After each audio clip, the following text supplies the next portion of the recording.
Lalu apa tanggapan pelaku usaha terhadap paket kebijakan terpadu yang baru diterbitkan oleh Komite Stabilitas Sistem Keuangan KSSK? Kami sudah terhubung dengan Ibu Diana Dewi, Ketua Umum Kamar Dagang dan Industri Kadin DKI Jakarta. Selamat siang, Ibu. Mayoritas dunia usaha sangat terpuruk akibat pandemi. Apa tanggapan Ibu terhadap paket kebijakan ekonomi yang baru saja diterbitkan KSSK? Iya, terima kasih Mbak Tuta.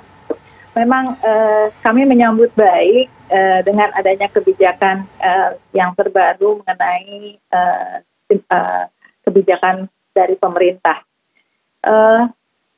Pada intinya, sebenarnya kita merasakan bahwa yang diperlukan adalah implementasi, di mana di 2020 itu pun kebijakan-kebijakan sudah dikeluarkan, tetapi yang mendapatkan apa yang sudah diprogramkan itu sepertinya belum secara menyeluruh, lebih besar yang belum mendapatkan manfaat dari kebijakan tersebut dibanding dengan yang tidak menerima. Nah ini kita juga perlu sampaikan bahwa contohnya pada tahun 2021 ini semua sudah dengan adanya KSSK menjamin bahwa adanya pertumbuhan ekonomi.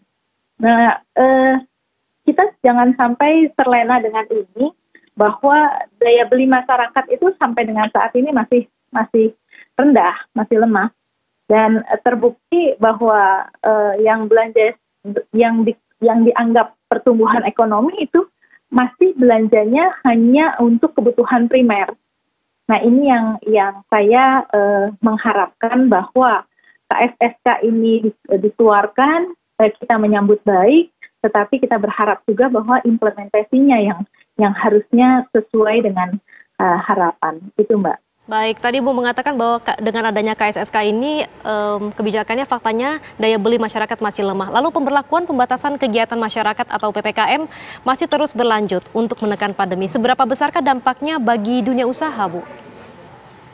Ya, kalau PPMK ini memang bukan suatu pilihan ya, memang harus dilakukan.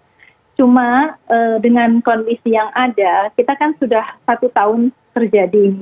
Jadi adaptasi sudah ada. Bagaimana dengan yang dilakukan operasional dengan WFH. Nah ini pengusaha sudah beradaptasi untuk itu. Tetapi kalau untuk dari segi ke ekonomi, ini kan yang perlu masih banyak yang belum menerima stimulus-stimulus yang dijanjikan oleh pemerintah. Kalau dari segi pengusaha tentunya stimulus ini adalah melalui perbankan. Nah banyak teman-teman debitur, terutama adalah debitur dari perbankan swasta, itu juga belum mendapatkan stimulus-stimulus atau kebijakan-kebijakan pemerintah yang sudah dikeluarkan oleh pemerintah. Ini yang kita merasakan bahwa dengan PPMK kita sudah menerima inilah bahwa kita tetap harus operasional pengusaha, tetapi stimulus yang dijanjikan oleh pemerintah ini belum semuanya bisa mendapatkan sesuai dengan yang sudah dibuat regulasinya. Itu Mbak. Baik, pelaku usaha berusaha untuk beradaptasi dengan PPKM. Jika kebijakan PPKM ini terus dilanjutkan, lalu kira-kira menurut Ibu sampai berapa lamakah dunia usaha ini bisa bertahan?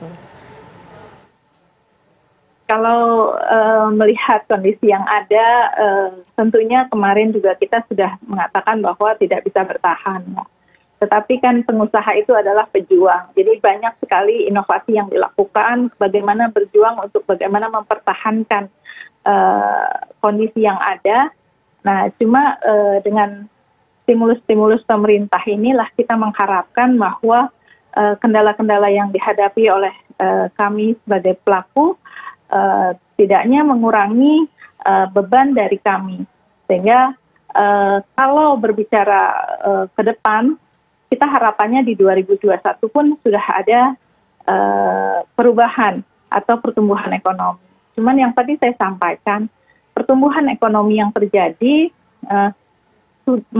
masih berkisar kepada kebutuhan primer, kemudian sektor pendukung primer, dan sektor kenormalan baru, juga sektor bagaimana pemulihan dari COVID-19 ini. Nah, ini yang kalau memang betul-betul PPMK dilakukan secara disiplin, kemudian masyarakat kita disiplin, kemudian bisa efisiensi efektif, dan mudah-mudahan tahun 2021 ini kuartal awal lah dengan adanya COVID-19 terus bisa kondisinya membaik. Baik. Dan saya berharap di 2021 ini perekonomian paling tidak 5% bisa tumbuh. Ya, kita harapkan demikian. Sebenarnya lalu apa yang dibutuhkan oleh pelaku usaha di masa-masa sulit seperti ini, Bu? Ya, itu tadi Mbak, kita berharap adanya kelonggaran yang tadi saya sampaikan bahwa pengusaha itu kalaupun mendapatkan stimulus ya melalui perbankan. Toh bukan berarti kita menerima wakaf atau menerima donasi yang tidak kita kembalikan, tetapi kita sebagai pengusaha tetap mengembalikan dengan melalui perbankan. Nah, perbankan ini tolong ada intervensi dari pemerintah bahwa betul-betul sesuai dengan harapan pemerintah memberikan suku bunga ada penurunan, jangan yang dijanjikan 1 digit tidak terjadi. Kemudian juga ada pelonggaran bagi teman-teman yang memang kemarin belum mendapatkan akses dari permodalan, itu bisa mendapatkan standarisasinya agak diperlonggar. Kemudian teman-teman yang memang pada saat pandemi atau 1 bulan 2 bulan sebelum pandemi mereka mengalami cash flow yang tidak baik, kita berharap ada restrukturisasi dari perbankan dan khususnya kepada perbankan swasta juga sama dengan perbankan himbara. Baik. Itu Mbak harapkan. Baik Ibu, terima kasih atas waktunya bergabung bersama kami di TV One. Semoga betul apa yang diinginkan oleh pelaku usaha mendapatkan stimulus melalui perbankan ini bisa dikabulkan dan diproses dengan begitu cepatnya. Selamat kembali bertugas.